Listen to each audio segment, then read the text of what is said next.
नमस्कार दोस्तों। तो आज का हमारा टॉपिक है पेपर 2 पार्ट ए यूनिट 2 और यूनिट 4 में। इसमें जो कमीशन वाले टॉपिक हैं जितने वो सब हम कवर कर लेंगे। जो यूनिट 2 में कमीशन वाले टॉपिक है 5 और जो यूनिट 4 में रिमेनिंग है वो हम एक साथ कवर कर लेंगे। तो ये हमारे लिए यहाँ पे भी जो उससे इम्पॉर्टेंट क्वेश्चन बन सकते हैं सिर्फ हम उन पर नज़र डालेंगे, बाकी बकवास क्वेश्चनों को नज़रअंदाज कर देंगे। ठीक है, तो आगे बढ़ते हैं। तो हम इसमें क्या क्या देखेंगे, हम इसमें देखेंगे आपका election commission of India, CAG, UPSC, MPPSC, NITI Aayog. फिर हम यूनिट 4 वाला जो टॉपिक है उसमें जो टॉपिक है competition commission of India, schedule caste, schedule tribe, OBC commission, central vigilance commission, national human rights commission, central information commission, consumer forum, national commission for protection of child rights और national commission for women. तो ये हम देखेंगे। तो ये इधर हो जाएंगे आपके लगभग 5 और इधर हो जाएंगे 3, एक 4, एक 5, एक 6, एक 7, 8, 9, 10। तो ये 10 हो गए। ये हो गए टोटल 15 आपके। ये प्रीलिम्स में भी आपके काम आते हैं और इन जनरल भी आपको यहाँ पे काम तो आएंगे ही आएंगे और आपको पता भी होना चाहिए इनके बारे में। ठीक है, तो इलेक्शन कमीशन ऑफ इंडिया हम सबसे पहले देखेंगे। तो देखिए, सबसे पहले जैसे मैंने आपको बताया था कि पॉलिटी के क्वेश्चन में सबसे ज़्यादा ज़रूरी चीज़ है आर्टिकल्स, जो आपको अच्छे से याद होने चाहिए और हर क्वेश्चन में आपको उसको पुट करते आना चाहिए। तो हम देखेंगे कि जो चुनाव आयोग है, इलेक्शन कमीशन जो है, ये हमारा भाग कितने में है, 15 में है। ठीक, आपको अगर याद नहीं आया तो देखिए, ये ऐसे करके ऐसे गए और यहाँ 5 बन जाएगा। ठीक है, ऐसे करके आप ऐसे करके ऐसे कर देंगे तो ई बन जाएगा। तो ऐसे आप याद रखिए कि इलेक्शन कमीशन 15 में होगा और यू ऐसे बनाएंगे। ठीक है, और ये ऐसे हो जाएगा तो 4 हो जाएगा। तो इससे यूपीएससी याद रखना, ये 14 में है। ठीक, अब ये ट्रिक व्रिक को मैं इतना नहीं मानता हूँ, लेकिन हाँ आपको याद रखना हो तो थोड़ा सा आप कुछ बना सकते हैं। तो भाग 15 में है, आर्टिकल 324 से 329 ये कवर करता है। 5 आर्टिकल हैं, बहुत ज़्यादा आर्टिकल्स नहीं है तो आसानी से याद हो जाएंगे। हर आर्टिकल के पहले में क्या होगा कि इलेक्शन कमीशन ऑफ उसकी स्थापना की बात चलेगी। जैसे सुप्रीम कोर्ट का आप 124 पढ़ेंगे, उसमें भी सुप्रीम कोर्ट के बारे में, इस्टेब्लिशमेंट के बारे में बोला है। तो मोटा माटी यही होता है। पहले वाले में ये होता है, स्टार्टिंग वाला जो आर्टिकल होता है उसमें ये होता है कि स्थापना के बारे में बताता है, और लास्ट वाले में मोटा माटी ये रहता है कि रिपोर्ट के बारे में बताता है, जैसे हम कैग में देखेंगे। ठीक है, तो चुनाव आयोग जो है स्थापना संसद, राज्य विधानसभाओं और राष्ट्रपति उपराष्ट्रपति के कार्यालयों के लिए चुनाव कराने के लिए शक्तियों का प्रावधान करता है। तो पहली बात तो इसमें स्थापना की बात करी है, और ये काम क्या करता है, तो संसद, राज्य विधानसभा, राष्ट्रपति, उपराष्ट्रपति, इन सब के लिए चुनाव कराता है ये। इसके साथ ही अगर आप देखेंगे, इसके साथ ही आप आर्टिकल 325 देखेंगे तो वो क्या बोलता है, कोई भी व्यक्ति धर्म, नस्ल, जाति, लिंग इनके आधार पर मतदाता सूची में शामिल होने के लिए अयोग्य ना हो। ठीक है, तो हर इंसान जो 18 प्लस की आयु पार कर चुका हो, और वो तो उसके साथ ये सब डिस्क्रिमिनेशन नहीं होगा कि अगर वो ए रिलीजन का है तो नहीं इसको हम ऐड नहीं कर सकते, बी रिलीजन का है तो हाँ इसको ऐड कर लेंगे, सी का है तो इसको ऐड नहीं करेंगे, ऐसा नहीं। ठीक है, किसी एथनिसिटी का हो कि ये मंगोलाइड है, ये इस उसका है तो हम इसको ऐड नहीं करेंगे। कास्ट, ये कास्ट है तो अपर कास्ट है तो ऐड करेंगे, लोअर कास्ट है तो ऐड नहीं करेंगे। ठीक है, ओनली मेल्स दे सकते हैं, फीमेल या ट्रांसजेंडर नहीं दे सकते। तो ये सब डिस्क्रिमिनेशन नहीं होगा। फिर आर्टिकल 326 क्या बोलता है, सार्वभौमिक वयस्क मताधिकार, इसका प्रावधान करता है और सुनिश्चित करता है कि चुनाव वयस्क मताधिकार के आधार पर आयोजित किए जाएं। मतलब कि 18 वर्ष से अधिक आयु के सभी नागरिक मतदान कर सकते हैं। आप 18 प्लस हैं, you can vote until you have voter ID. Article 37, संसद को विधानमंडलों के चुनाव से संबंधित कानून बनाने का अधिकार। ठीक है, इसके बाद राज्य विधानमंडलों को, ठीक है, आप मतलब संसद को जो है, संसद को चुनाव से संबंधित कानून बनाने का अधिकार, और राज्य विधानमंडलों को अपने संबंधित विधायी निकायों के लिए चुनाव को विनियमित करने का अधिकार। मतलब 327 में है संसद कानून बना सकती है, 328 में है कि राज्य विधानमंडल कानून बना सकते हैं।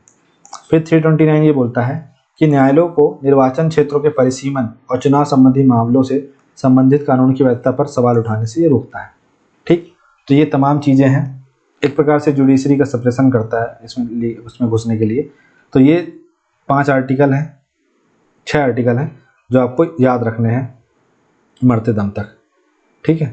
अब देखते हैं चुनाव आयुक्त की नियुक्ति कैसे होती है। तो भाई साहब, चुनाव आयोग में एक होता है मुख्य चुनाव आयुक्त और 2 होते हैं चुनाव आयुक्त। तो मुख्य चुनाव आयुक्त और चुनाव आयुक्तों की नियुक्ति इन प्रमुख प्रावधानों के अनुसार होती है। संवैधानिक प्रावधान आर्टिकल 324 में भारत के राष्ट्रपति इस अनुच्छेद के आधार पर इनकी नियुक्ति करता है। भारत के राष्ट्रपति द्वारा 3 सदस्यीय चयन समिति की सिफारिश पर ऐसा किया जाता है। इसमें कौन होता है? भारत के प्रधानमंत्री अध्यक्ष होते हैं, देखिए प्राइम मिनिस्टर होंगे, इसके अलावा आपका कौन होगा, लीडर ऑफ अपोजिशन होगा, प्लस एक कैबिनेट मिनिस्टर होगा केंद्र का। तो ये 3 लोग मिलके एक नाम रिकमेंड करेंगे। इनके पास लिस्ट ऑफ नेम आएंगे बहुत सारे, और ये मेजॉरिटी के साथ एक नाम रिकमेंड करेंगे और इस नाम को राष्ट्रपति जो है ठप्पा लगा देगा और ये बन जाएगा क्या, मुख्य चुनाव आयुक्त, ठीक है। अब इसमें बहुत सारे इशू हैं, वो हम आगे डिस्कस करेंगे। तो एक इशू यही बता देता हूँ मैं आपको कि देखिए, अब प्राइम मिनिस्टर है और कैबिनेट मिनिस्टर है। आपको लगता है कि प्राइम मिनिस्टर की बात को कैबिनेट मिनिस्टर ठुकराएगा? ये सीएम नहीं है, ये कैबिनेट मिनिस्टर है कि ये ठुकरा देगा इसकी बात को, कभी नहीं ठुकरा सकता। इसको पता है कि अब यहाँ ठुकरा दूंगा, इसके बाद मेरा क्या होने वाला है। और लीडर ऑफ अपोजिशन तो अकेला रहेगा बेचारा। तो इस हिसाब से थोड़ा सा इसका इशू है। चुनाव आयुक्तों की नियुक्ति करते समय राष्ट्रपति प्रधानमंत्री के नेतृत्व वाली मंत्रिपरिषद की सलाह पर कार्य करते हैं। कार्यकाल और शर्तें, 6 वर्ष की अवधि, इसको हटा दीजिए आप, ठीक है। 6 वर्ष की अवधि होती, 6-65, अब याद रखिए। मैं अगर उसकी उम्र 65 साल हो गई है तो वो हट जाएगा, भले उसने 4 साल का कार्यकाल क्यों न किया हो। और अगर उसकी उम्र मान लीजिए अभी वर्तमान में 56 है तो 61 की एज तक रह सकता है, ठीक है। तो मैक्सिमम है 65 वर्ष की उम्र तक, मतलब उसकी उम्र 65 वर्ष नहीं हो गई हो, और कार्यकाल जो है ये 6 साल का, ये टेन्योर पीरियड 6 साल है। तो 665 आपको पता ही है, ये पता ही होगा। फिर चीफ इलेक्शन कमिश्नर और इलेक्शन कमिश्नर, इनके पास निर्णय लेने में समान स्थिति, शक्तियाँ और अधिकार होते हैं। ये आपका क्लियर हो गया। इसके अलावा हम देखते हैं कि जो चुनाव आयुक्त हैं, अच्छा ठीक है, वीवीपैट, ये आपका वीवीपैट है, ये ईवीएम है, ठीक है। तो बताती है कि आपने अल्फा को वोट दिया कि बीटा को वोट दिया, ठीक है। अब हम देखते हैं चुनाव आयोग का इतिहास या विकास। तो देखिए 1950 से 89 तक, मतलब संविधान बनने से लेकर के 89 तक क्या व्यवस्था थी कि ये एक सदस्य था, ठीक है, सिर्फ एक ही व्यक्ति होता था, चीफ इलेक्शन कमिश्नर। तो कितनी मनमानी चलती होगी। फिर 1989 में क्या हुआ, 16 अक्टूबर 1989 को मतदाता की आयु 21 वर्ष से घटाकर 18 कर दी गई। तो वोटर्स क्या हो जाएंगे, बढ़ जाएंगे, कार्यभार बढ़ जाएगा। तो इसके लिए 2 चुनाव आयुक्तों की नियुक्ति कर दी गई, ठीक है भाई साहब। इसके बाद 1990 में क्या हुआ, दोनों पदों को समाप्त कर दिया, जिससे आयोग एकल सदस्य बन गया। फिर इन दोनों को हटा दिया और एकल सदस्य बन गया ये, ठीक है। फिर 93 में क्या हुआ, अक्टूबर 1993 में 2 चुनाव आयुक्तों की फिर से नियुक्ति की गई। क्यों ऐसा कर दिया गया था कि ये 1990 वाले में क्या होता, जब एक सदस्य बन गया था और इस समय जो टीएन सेशन थे वो आपके थे चीफ इलेक्शन कमिश्नर। तो इन्होंने कहा कि भाई ये जो वोटर आईडी है, ठीक है, जब तक इसमें रामलाल की फ़ोटो या रामकली की फ़ोटो नहीं आएगी तो हम भाई साहब वोट नहीं होने देंगे। तो क्योंकि क्या हो रहा था कि जैसे मान लीजिए अब ये वोटर आईडी है, इसमें किसी की फ़ोटो डाली है, कोई भी इसके जगह वो जाके वोट डाला, तो इससे करप्शन हो रहा है। अभी भी इसमें जो फ़ोटो डली रहती है वो 10-10, 15-15 साल पुरानी है। तो आपके माँ बाप नहीं पहचान पाए आपको, आपका बच्चा नहीं पहचान पाए कि ये आप हैं, अगर उसमें नाम लिखा हो तो उन्होंने टीएन सेशन ने बोला कि भाई जब तक उसमें फ़ोटो नहीं आएगी तब तक हम वोट नहीं होने देंगे, डेट नहीं कोशिश करेंगे कुछ भी। तो उसके बाद फिर ऐसा हुआ भी, फिर फ़ोटो लग गई। आज भी आप देखते हैं जो उसी समय का कमाल है। बट उसके बाद इनको लगा कि यार एक सिंगल सदस्य रहेगा तो उसको बहुत पावर हो जाएगी, तो गड़बड़ हो सकती है। तो 1993 के बाद से लेकर के अभी तक इसको 1+2 मतलब 3 सदस्यीय निकाय रहा है। इसमें एक सीईसी और 2 चुनाव आयुक्त होते हैं, ठीक है। आई होप सो ये क्लियर होगा आपको, ठीक है। इसके बाद आप देखें कि हटाना, तो रिमूवल कैसे होता है भाई साहब।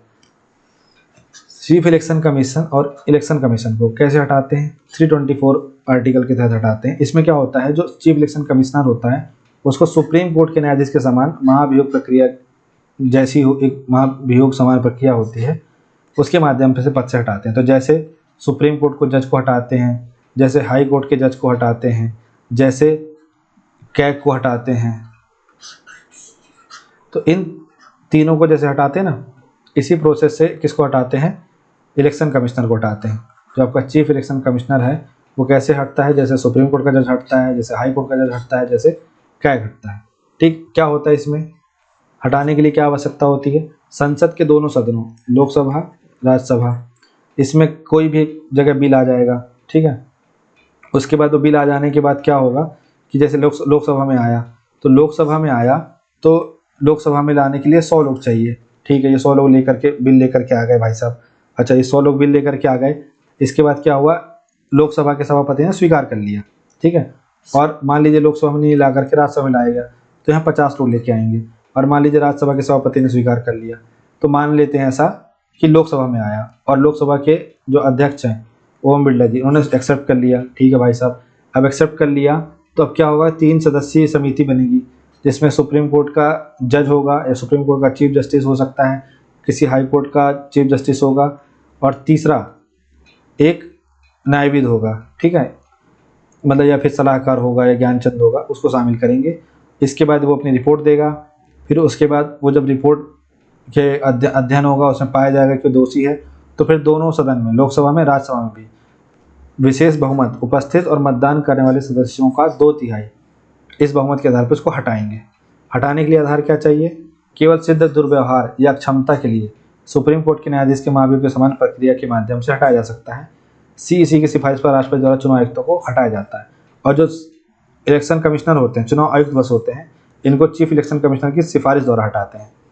चुनाव आयुक्त इलेक्शन कमिश्नर जो है, इलेक्शन कमिश्नर को चीफ इलेक्शन कमिश्नर की तरह नहीं हटाया जा सकता, उन्हें चीफ इलेक्शन कमिश्नर की सिफारिश पर राष्ट्रपति द्वारा हटाया जा सकता है।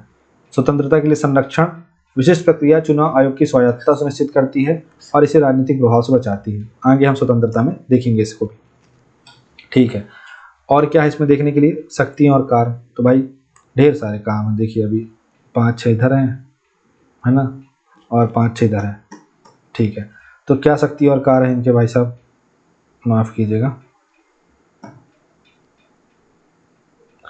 तो पहली इनकी शक्ति ये है, आपको देखिए क्या क्या क्या करते हैं। देखिए एक दिन election commissioner, chief election commissioner साहब अपने 2 चेलों के साथ आएंगे, ठीक है। एक टेबल रहेगी, यहाँ ये बैठे हैं, ये बैठे हैं, यहाँ बैठे हैं, ठीक है। फिर यहाँ साइड ढेर सारे माइक लगे हुए हैं। ये इनसे पूछेंगे कि सर, तो ये बताएंगे कि भाई क्या होने वाला है, चुनाव होने वाला है, ठीक है। पहली बात ये बताएंगे कि चुनाव होने वाला है। तो जैसे घोषणा करी, उसी दिन लग गई आचार संहिता, ठीक है। उसके बाद तो आचार संहिता का काम इनका हो गया, चुनाव की तारीख घोषणा करने का काम इनका हो गया। फिर इसके बाद नामांकन लेंगे, उसको खारिज करने का काम इनका होगा। इसके बाद फिर उसके बाद जो जोनल ऑफिसर बैठाते हैं, हर ज़िले में ऑफिसर बैठता है, उनके पास नामांकन जमा होगा। नामांकन में अगर गलत जानकारी है तो नामांकन निरस्त होगा, पुनः नामांकन हटाने की डेट देंगे, नामांकन फिर से भरने की डेट देंगे, ये सब चीज़ें करेंगे। तो एक हम देखते हैं मोटा माटी क्या काम करता है। तो निर्वाचन क्षेत्रों का परिसीमन करता है। परिसीमन आयोग एक्ट के आधार पर चुनाव सीमाओं का निर्धारण करता है, ठीक है। अब जैसे मान लीजिए मध्य प्रदेश है, अब इसमें 29 विधानसभा है। अब भाई परिसीमन का मतलब ये नहीं है कि जो 29 विधानसभा है इसको बढ़ा करके 32 कर देंगे क्योंकि जनसंख्या बढ़ गई है। ये देखेंगे कि किस जनसंख्या देखेंगे उस क्षेत्र की, और फिर देखेंगे कि क्या इस क्षेत्र में, लेट सपोज ये इंदौर वाला क्षेत्र मान लेते हैं, और इसमें इंदौर शहर में 40 लाख पॉपुलेशन रहती है, ठीक। तो ये देखेंगे कि भाई इस एरिया को काट करके इधर की पॉपुलेशन कम हो जाएगी, ये 30 लाख हो जाएगी। तो इसको ऐसे एरिया में जोड़ सकते हैं क्या, किसी दूसरे एरिया में जोड़ दें, जिससे उधर पॉपुलेशन रेशियो बराबर हो जाए, तो इंदौर पे ज़्यादा भार नहीं आए, क्योंकि जनसंख्या तो बढ़ती रहेगी इंदौर की। इस हिसाब से ये परिसीमन हुआ। फिर मतदाता सूची का प्रबंधन करते हैं, सूची तैयार करते हैं, संशोधित करते हैं, रख रखाव करते हैं। नए वोटर को जोड़ते हैं जो 18 के हो गए हैं, नए नवेले, ठीक है। जो मर गए हैं उनको हटाते हैं, जिनका ट्रांसफ़र हो गया किसी और जगह से किसी और जगह में, उसका संशोधन करते हैं। चुनाव कार्यक्रम, चुनाव की तिथि, नामांकन की जांच, ये सब करते हैं। राजनीतिक दल को मान्यता देते हैं, भाई चुनाव चिन्ह आवंटित करते हैं, मान्यता देते हैं कि तुम नेशनल पार्टी बन गई हो, अब तुम स्टेट पार्टी हो गई हो, ठीक है। नेशनल पार्टी थी पहले, लेकिन अब चुनाव तुम इतने हार गए तो अब तुम स्टेट पार्टी बन गए हो, ये सब चीज़ें। फिर विवाद समाधान करती है। दल की मान्यता और चिन्ह विवादों के लिए न्यायालय के रूप में कार्य करती है। अब देखिए जो मैटर चल रहा था किसका, शिवसेना वाला। फिर सपा में चल रहा था कि किसके पास पार्टी जाएगी, चाचा के पास कि भतीजे के पास, तो सब निपटारा ये करते हैं। फिर जांच अधिकारी, चुनावी विवादों की जांच के लिए अधिकारियों की नियुक्ति करता है ये, ठीक है भाई साहब। फिर देखिए आप, आदर्श आचार संहिता जारी करता है, राजनीतिक दलों उम्मीदवारों के लिए दिशा निर्देश निर्धारित करता है, मीडिया समय आवंटन, चुनावों के दौरान राजनीतिक दल के प्रसारण के लिए कार्यक्रम तैयार करता है, सलाहकार भूमिका, सांसदों की अयोग्यता पर राष्ट्रपति को सलाह देता है। ठीक है, सलाहकार भूमिका राज्यपाल के लिए, विधायकों की अयोग्यता पर सलाह देता है। देखिए, एक तो जो व्हिप वाला मैटर होता है, ठीक है, ये कौन सुनता है? ये वाला मैटर तो अध्यक्ष या सभापति यही सुन लेता है। ठीक है, इसके अलावा जो 10वीं अनुसूचित दल बदल वाला होता है, ये भी आपका अध्यक्ष ही सुन लेता है।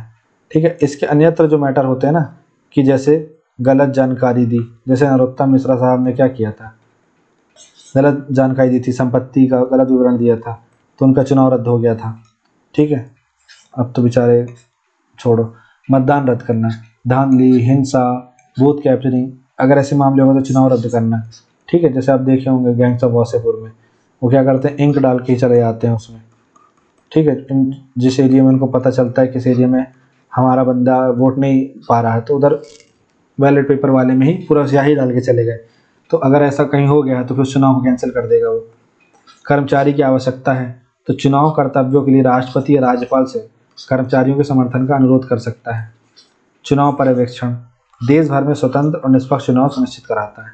तो ये तमाम काम जो है कौन करता है? हमारे इलेक्शन कमिश्नर भैया करते हैं। अब इनकी कुछ स्वतंत्रता है ताकि अच्छे से काम कर लें। तो क्या स्वतंत्रता है? कार्यकाल की सुरक्षा है भाई, 6 साल 65 वर्ष, सिंपल सी बात है। और अगर हटाना है तो महाभियोग, और वो भी इतना आसान नहीं है। ठीक है, दूसरा, मनमाने तरीके से हटाए जाने के खिलाफ सुरक्षा। इलेक्शन कमिश्नर को केवल चीफ इलेक्शन कमीशन की सिफारिश पर ही हटाया जा सकता है। तीसरा, निश्चित सेवा शर्तें, नियुक्ति के बाद सेवा की शर्तों और कार्यकाल को आयोग के नुकसान के लिए नहीं बदला जा सकता। मतलब अगर वित्तीय आपातकाल लग गया तो उनकी सैलरी फैलरी सब कम नहीं करेंगे, बहुत खराब सिचुएशन आ गई तब की बात अलग है। कॉन्स्टिट्यूशनल राइट है इनके पास, इलेक्शन कमिश्नर को आर्टिकल 324 से अपनी शक्ति प्राप्त होती है जो इसे स्वतंत्र दर्जा देती है। मतलब ये एक प्रकार का संवैधानिक, ठीक है, संवैधानिक आयोग है, जैसे यूपीएससी है, कैग है। इसके बाद समेकित निधि पर लगाए गए व्यय, इलेक्शन कमिश्नर ऑफ इंडिया या इलेक्शन कमीशन ऑफ इंडिया जो है, इलेक्शन कमीशन ऑफ इंडिया के जो व्यय हैं वो सीधे भारत की संचित निधि, समेकित निधि से निकलते हैं, जिससे वित्तीय स्वतंत्रता सुनिश्चित होती है। मतलब इनको एग्जीक्यूटिव पर डिपेंड नहीं रहना है कि भाई साहब अगर ये जब ये वाला डिपार्टमेंट हमारे पैसे ढीलेगा, नहीं भाई साहब, इनका बजट है, 10,000 करोड़ में चुनाव होना है, इस राज्य का बजट है इनका, मिलेगा इनको। चुनावी मामलों में विशेष शक्ति, इलेक्शन कमीशन ऑफ इंडिया के पास चुनावों पर पूरा कंट्रोल होता है, जिससे कार्यपालिका विधायिका का कोई हस्तक्षेप सुनिश्चित नहीं होता।